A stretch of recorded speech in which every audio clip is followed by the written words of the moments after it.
দর্শক এখন রয়েছে দেশের পোল্ট্রি শিল্প খাত নিয়ে বিশেষ আলোচনা। আর এই আলোচনার জন্য আমাদের সঙ্গে যুক্ত হয়েছেন বাংলাদেশ পোল্ট্রি ইন্ডাস্ট্রিজ অ্যাসোসিয়েশনের প্রেসিডেন্ট এবং প্ল্যানেট এগ্রো লিমিটেডের ব্যবস্থাপনা পরিচালক শাহ হাবিবুল হক। শাহ হাবিবুল হক, আপনাকে স্বাগত একুশে বিজনেসে। Thank you. আসসালামু আলাইকুম। ওয়ালাইকুম আসসালাম। আমরা জানি যে করোনার এই অবস্থায় বেশিরভাগ সেক্টরে আসলে একটা নেগেটিভ ট্রেন্ড, বেশিরভাগ সেক্টর বিভিন্ন রকম চ্যালেঞ্জ ফেস করছে। তো পোল্ট্রি সেক্টর নিয়ে একটু জানতে চাই আসলে কি অবস্থা, কি চ্যালেঞ্জ আপনারা ফেস করছেন সার্বিকভাবে? করোনা তো আমাদের একটা ভয়াবহ একটা মহামারী আকারে সারা পৃথিবীর এটা একটা বৈশ্বিক সমস্যা, এবং যেটা আমরা মার্চে যখন ডিটেক্ট হলো এরপর থেকে পোল্ট্রি সেক্টরের খুবই খারাপ অবস্থা ছিল, এবং কিছু অপপ্রচার প্রপাগান্ডা ছিল, যেটা শুরুটা হয়েছিল আমাদের পার্শ্ববর্তী দেশ থেকে, যে পোল্ট্রি মিট বা পোল্ট্রি প্রোডাক্ট খেলে করোনা হয়। পরে অবশ্য আমাদের পার্শ্ববর্তী দেশের রেগুলেটরি বডি এবং আমাদের দেশও সেটা পরবর্তীতে এটা যুক্তিগুলোকে খণ্ডন করছে। এগুলো একটা অপপ্রচার ছিল, অপপ্রচার। এটার সাথে বরং করোনা পিরিয়ডে যত বিশেষজ্ঞরা আছে, আমাদের যত চিকিৎসক আছে, সবাই দেখছেন যে মানে পরীক্ষা করে দেখছেন সারা পৃথিবীতে যে পুষ্টিকর খাবারের খুব বেশি ইমিউনিটি ডেভেলপ করার জন্য তার পুষ্টিকর খাবারের দরকার। এবং তার যেমন যিনি আগে একটা ডিম খেতেন না, উনি এখন একটা ডিম খাচ্ছেন। যিনি একটা ডিম খেতেন উনি এখন দুইটা ডিম খাচ্ছেন, কারণ ইমিউনিটি এত দ্রুততার সঙ্গে ইমিউনিটি লেভেল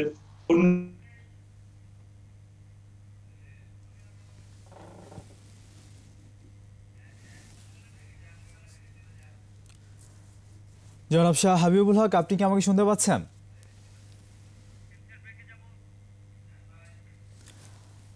হাবিবুল হক, আপনাকে আমরা শুনতে পাচ্ছি না। এই পর্যায়ে একটা ছোট বিরতি নিয়ে আসি আমরা। দর্শক, নিচ্ছি একটা বিরতি, ফিরে আসবো একটু পরে, আমাদের সঙ্গেই থাকুন।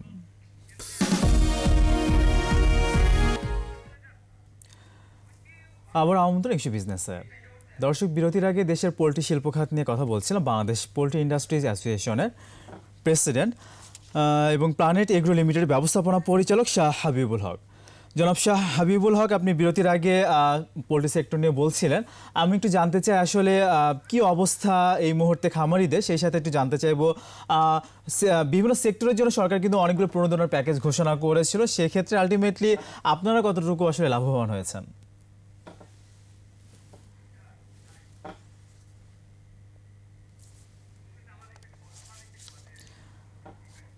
শাহ হাবিবুল হক, আপনি কি আমাকে শুনতে পাচ্ছেন? আমি যেটা আসলে জানতে চাচ্ছিলাম, সেক্টর নিয়ে তো আপনি বললেনই, তো এই মুহূর্তে আসলে খামারিদের আসলে কি অবস্থা, সেই সাথে একটু জানতে চাইবো প্রণোদনা প্যাকেজ যেগুলো ঘোষণা করা হয়েছিল সেক্ষেত্রে আপনারা কতটুকু সহায়তা পেলেন? শাহ হাবিবুল হক, আপনি কি আমাকে শুনতে পাচ্ছেন?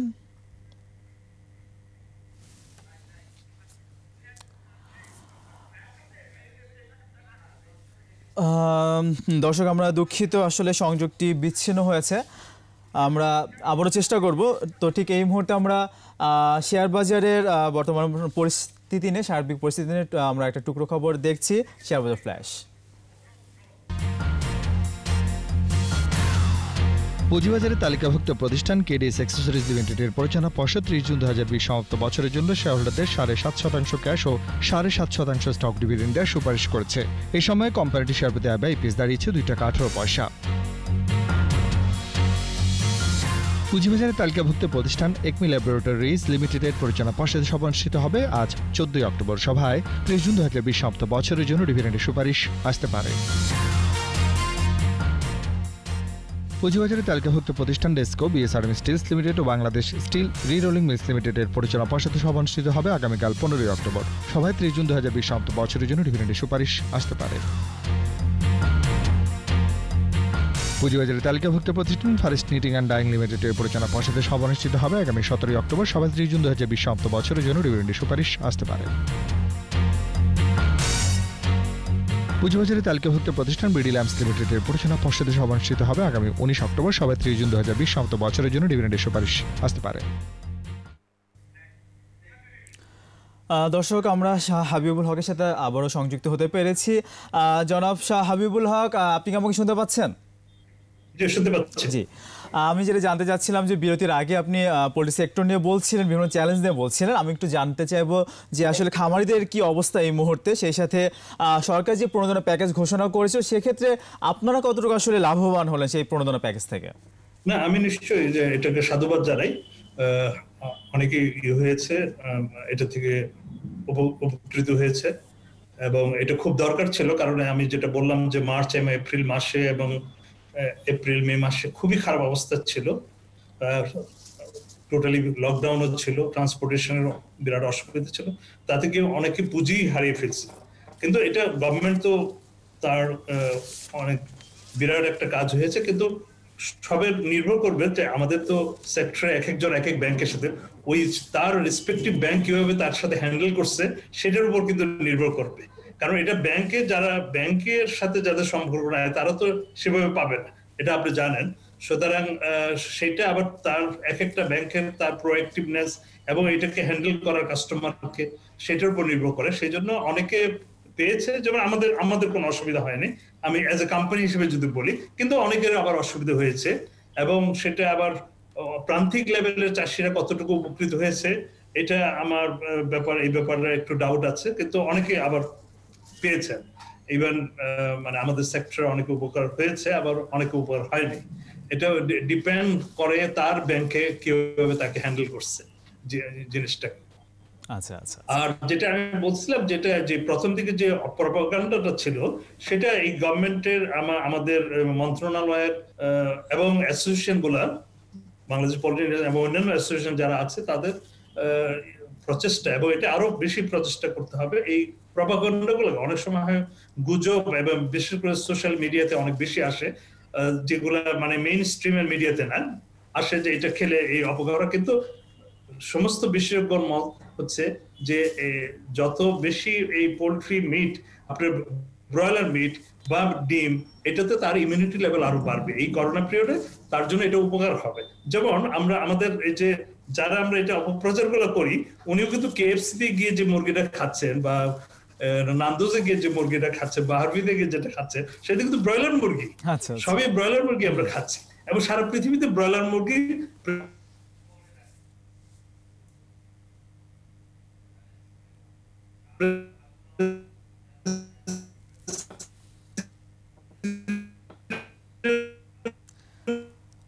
জনাব শাহ হাবিবুল হক, আমরা আবারও আপনাকে আসলে ঠিকভাবে শুনতে পাচ্ছি না।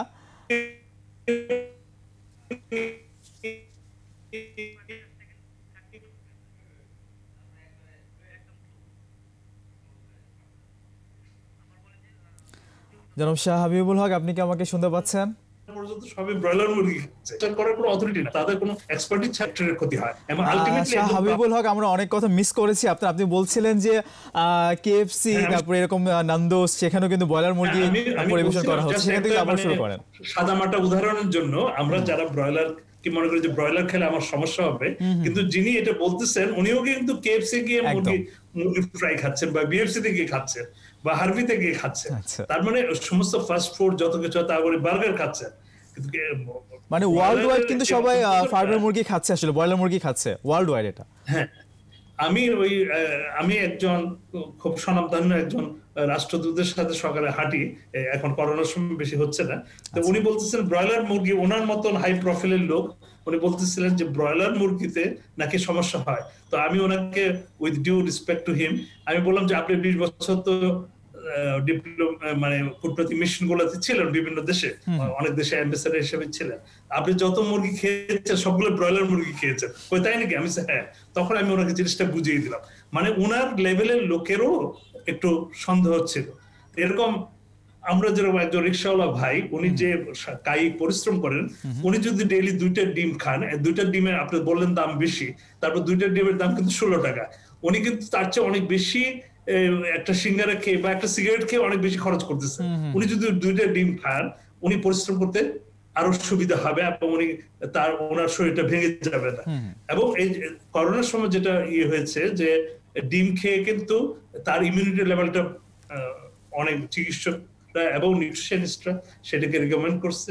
প্রফেসর আব্দুল্লাহ সাহেবের মতন লোক, প্রফেসর শহীদুল্লাহ কায়সারের মতন লোক, তারা কিন্তু এই সবসময় এই ডিমের উপর, এবং যে ডিম এবং মুরগির মাংস এটা তার ইমিউনিটি লেভেল বাড়ায়। আমি এটার উপর কনসেন্ট্রেট করতেছি এই কারণে যে এখন করোনা পিরিয়ড এখনো চলতেছে, আমরা জানি না আমরা কবে মুক্ত হব, এটার জন্য তো চেষ্টা চলতেছে, আল্লাহ জানেন।